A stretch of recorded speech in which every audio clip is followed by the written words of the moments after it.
You are listening to the e-flux podcast.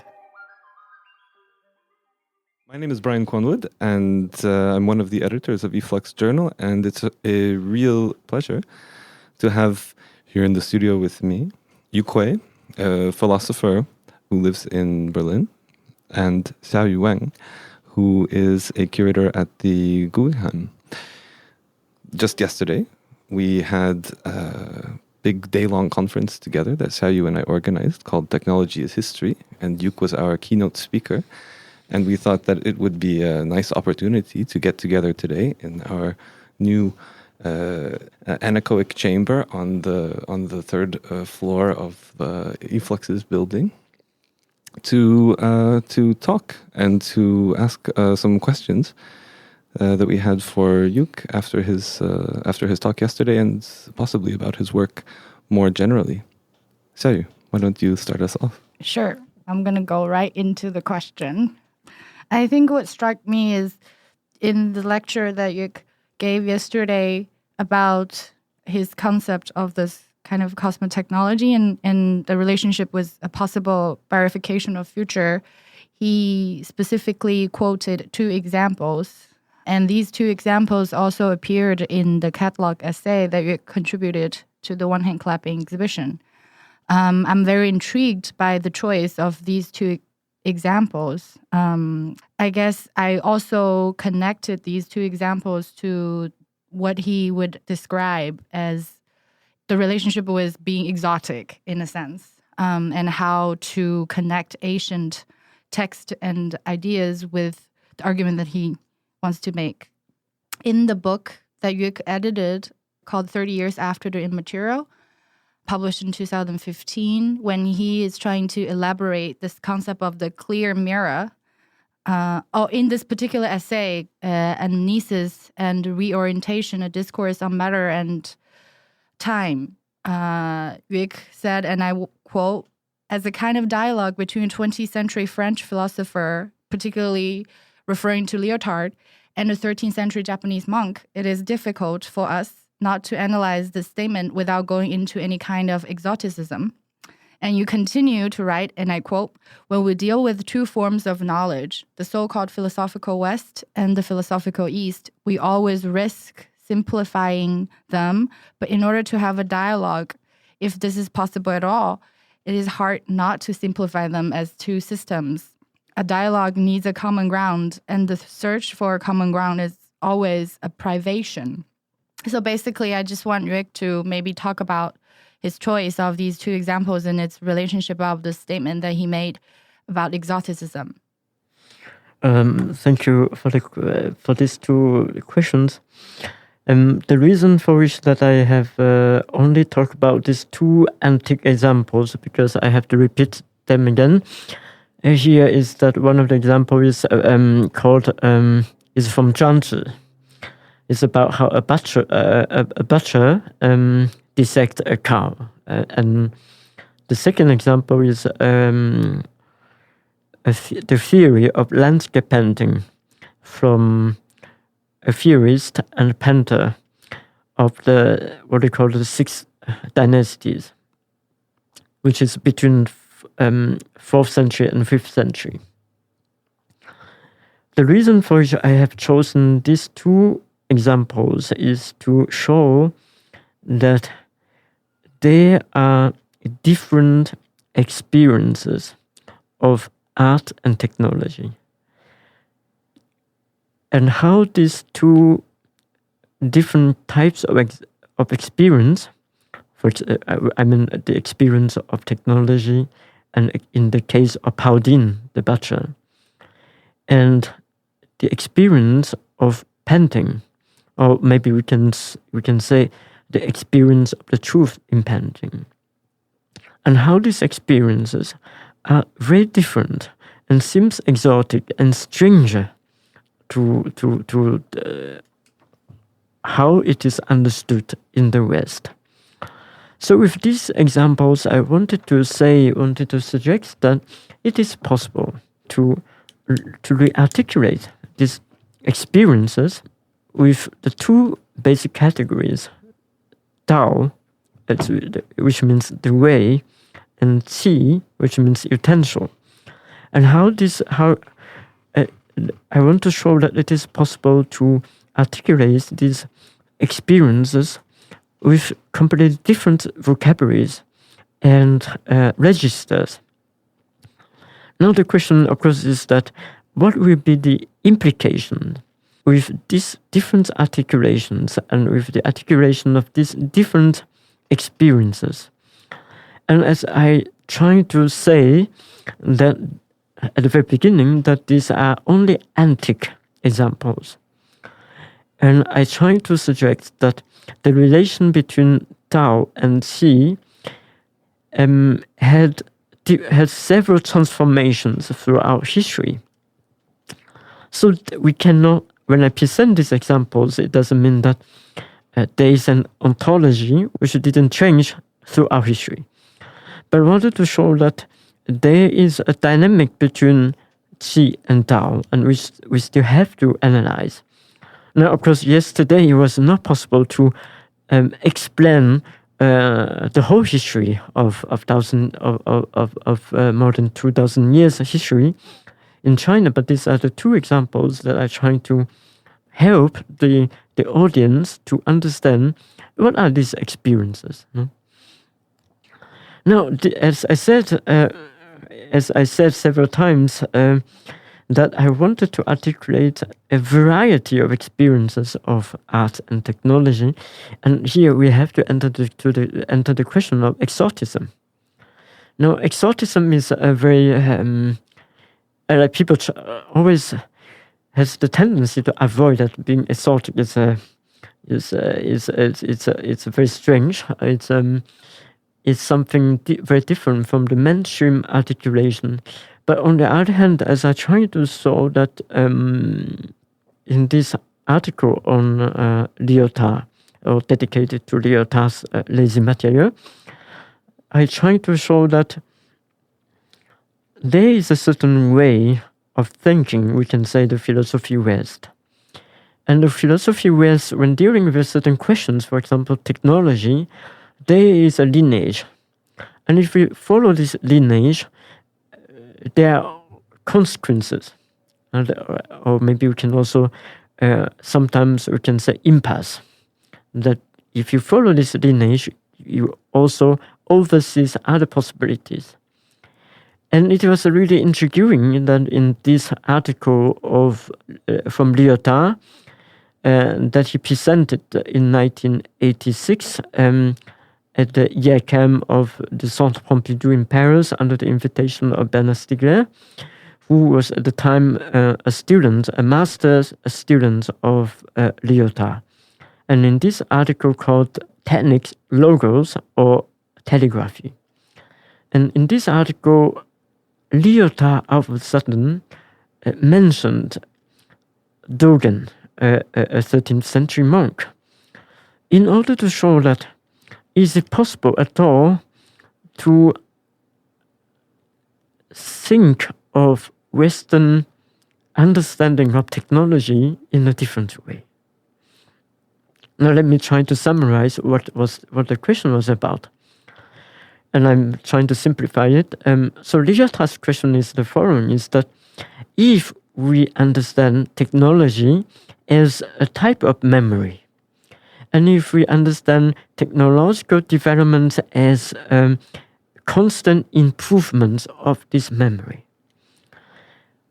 so this is a process of anamnesis, that we are in the process of improving and articulating, of improving and the storage of our artificial memory.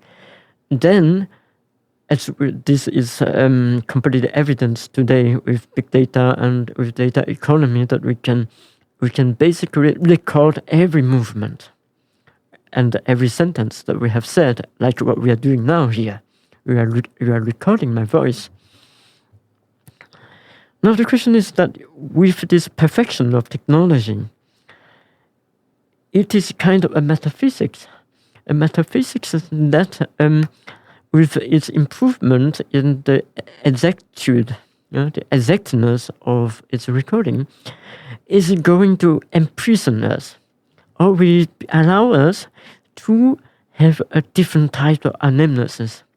And that is, he gives example of the clear mirror, of the clear mirror from Dogen. And this clear mirror is an experience that where, when you look into the mirror, that everything is already broken. So this is really dramatic. So his question is, with the improvement of Western technology, is it possible to develop a way of thinking or even practice which release us from the imprisonment of this constant improvement of memory?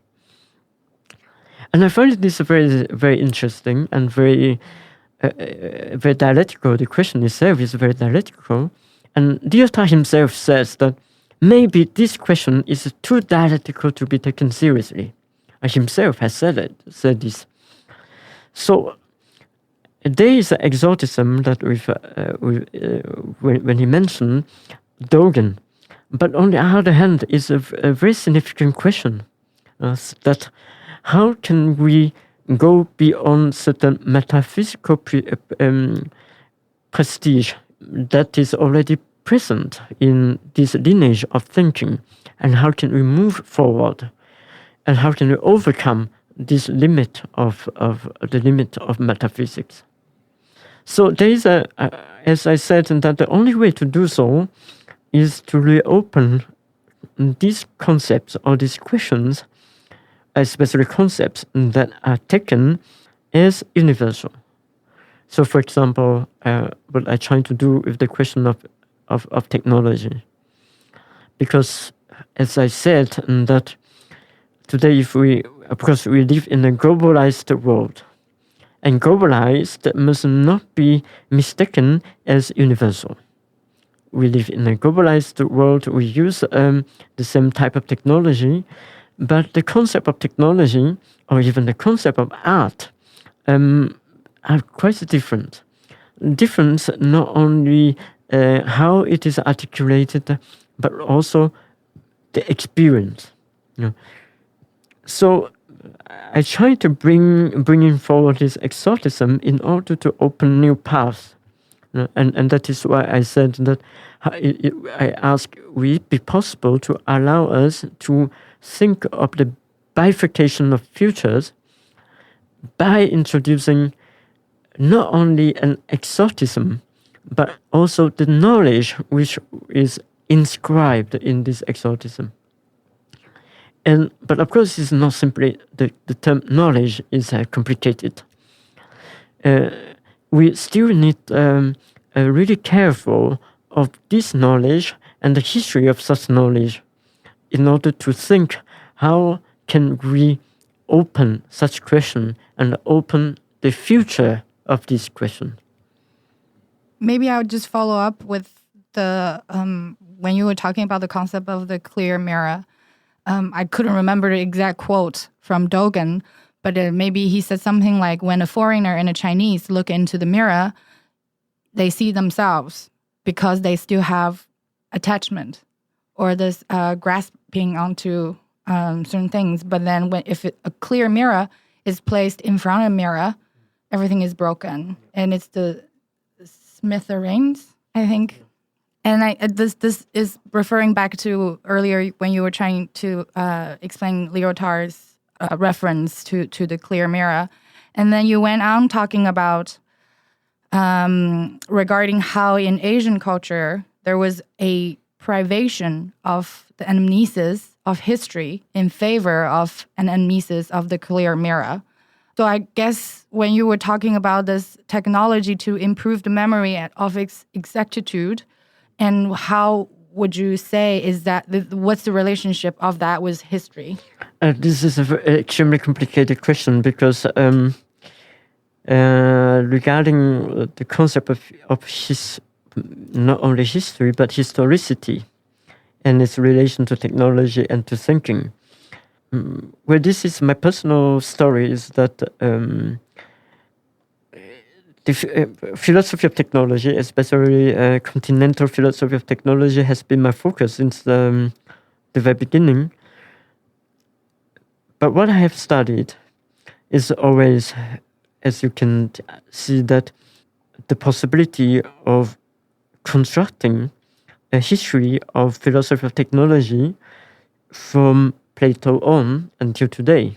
For example, passing by Kant, Hegel, Heidegger, and so on and so forth. In 2009, I encountered a book of Japanese philosopher Keiji Nishitani. Nishitani was a student of Heidegger in the 1930s in Freiburg. And this book is called On Buddhism. I was completely struck by a sentence from Nishitani. He says that in Chinese thinking, in Indian thought, as well as in Japanese thought, there is no, this concept of historicity doesn't exist as it has been in the West. There is an ignorance of the question of historicity. And when he say historicity, it's not only historiography. Historiography is a documentation. But historicity is about the way to understand that you are a historical being and that the happening of history has followed certain lineage. That was the difference between history and Geschichte in German that he has inherited from Heidegger. Now, this was a really striking question because in what sense or how could he claim that Asian thinking or Asian thought didn't pay enough attention to the question of historicity? And what is the implication of this to its technological thought? So this was my question, the question I have in 2009, and I continue to think about this question. Now, at the same time, so let's come back to the question of exotism and the variety of experience of technology and art. Now, at that time, I was trying to think that maybe in Asian culture, or in where Asian culture is too big because Asian is huge, but for example, in Chinese thinking and also in Japanese thinking, there is a certain bias, or there is a certain direction of thinking that is completely different from the Western way of thinking. And of course, here we have to mention the great 20th century Neo-Confucian, Mao Zedong, whose work unfortunately is not yet translated into English. I think only one or two books. And Mao Zedong has did something really revolutionary. Well, not revolutionary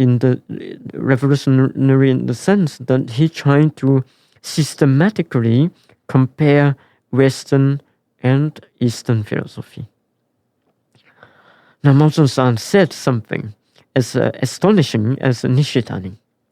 He says that the difference between the West and the East thinking is that in the East, especially in Chinese thinking, there is a priority, or a priority is given to what Kant called noumenon, but not phenomenon. No, I just try to remind the audience that in the work of Immanuel Kant, especially in the Critique of Pure Reason, Kant divide two domains of knowledge. One is phenomenon, so science is based on observation of phenomenon.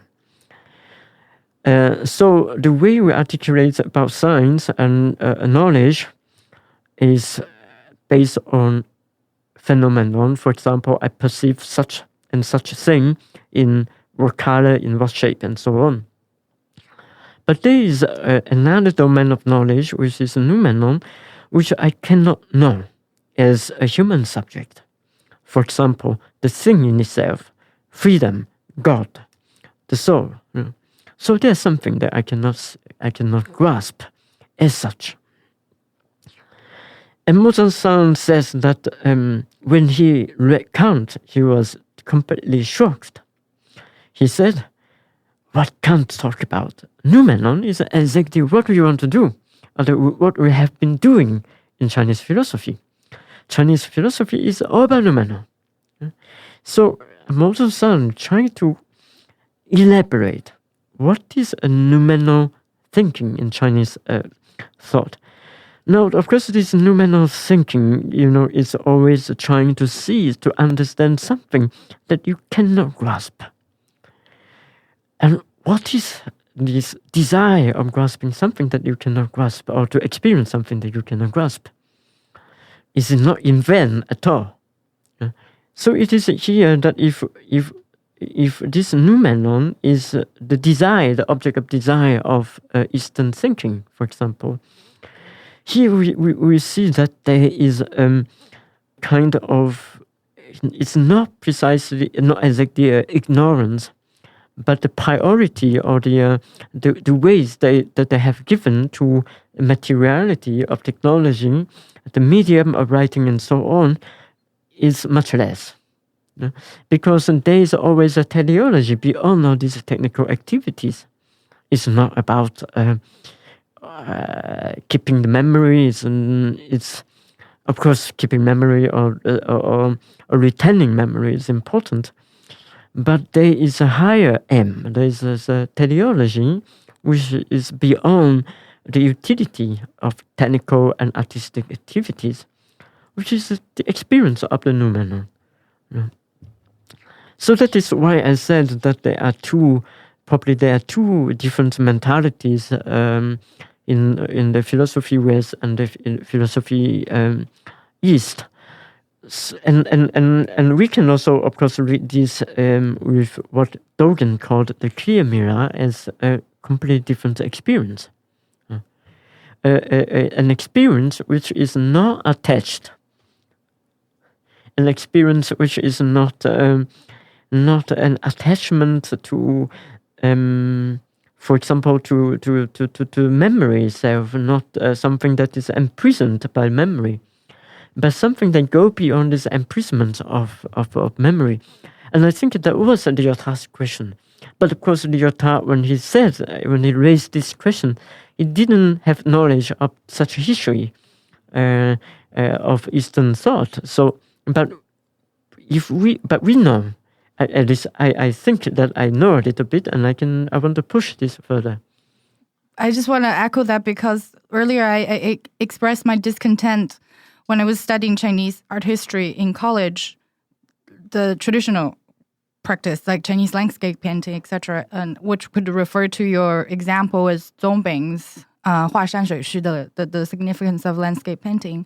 And I think my dissatisfaction is completely associated with the incapability of my professor to articulate what this phenomenon is, or it's the very artificial way of trying to explain it. And I still think there is so much work to be done to give like interesting, interpretations on. Yeah, of course. I mean, I always try to teach this specific article from Heidegger, written in 1935 and 1935 and 1936, published in 1936, called The Origin of the Work of Art. The reason that I teach this article is that actually everyone is teaching this article when they teach art. And the question that intrigues them, most of the people, is what is art? And I think for me this question is badly raised. It's badly raised because we always forgot that what Heidegger was talking about is precisely not what is art.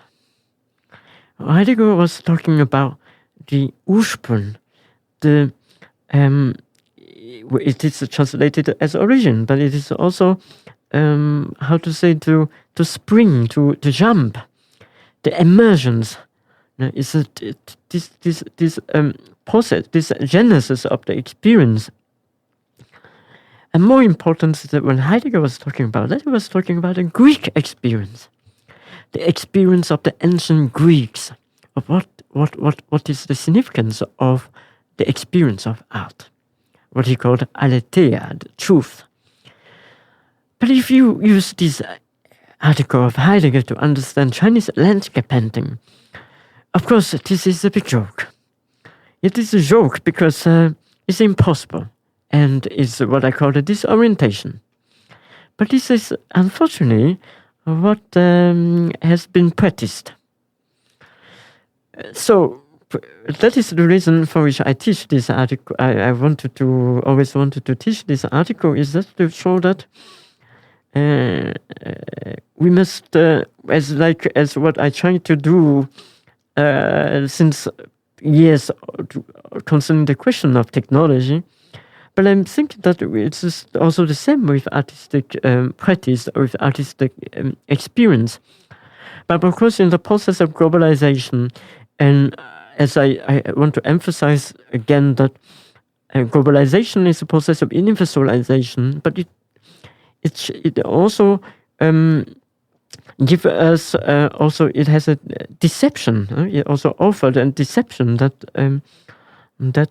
we are talking about the same type of experience, and if we follow this, if we follow this line of thinking, that we will never be able to understand, for example, traditional Chinese landscape painting.